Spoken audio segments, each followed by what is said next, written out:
جس شخص سے تمہیں محبت ہو جائے اس کی آخرت کے بارے میں سوچا کرو کہ اسے کس طرح بہتر بنایا جائے۔ یہی تمہاری محبت کی سب سے بڑی دلیل ہوگی۔ اگر کوئی شخص آپ سے محبت کر ہی بیٹھا ہے تو اس کو رلانے سے گریز کریں، کیونکہ اس کی آنکھوں سے آنسو نہیں، قطرہ قطرہ کر کے آپ کی محبت بہہ جائے گی۔ آنکھیں بند کر کے تمہاری موجودگی کو محسوس کرنے کے سوا میرے پاس تم سے ملنے کا کوئی دوسرا راستہ نہیں ہے۔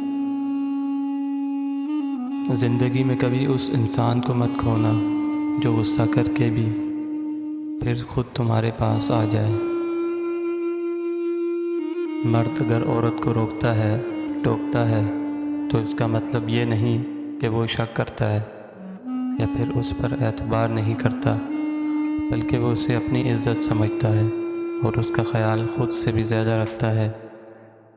ایسی عورت دنیا کی سب سے خوش قسمت عورت ہوتی ہے۔ جب کسی سے محبت ہونے لگے تو صدقہ دیا کریں۔ محبت ہوگی تو مل جائے گی، بلا ہوگی تو ٹل جائے گی۔ مرد کا کام عورت کو سمجھنا نہیں، اس کو محسوس کرنا ہے، اس کی حفاظت کرنا، اس سے محبت کرنا، اس کی عزت کرنا ہے، اور یہ باتیں عورت کو کڑے سے کڑے حالات میں بھی جینے کا حوصلہ دیتی ہیں۔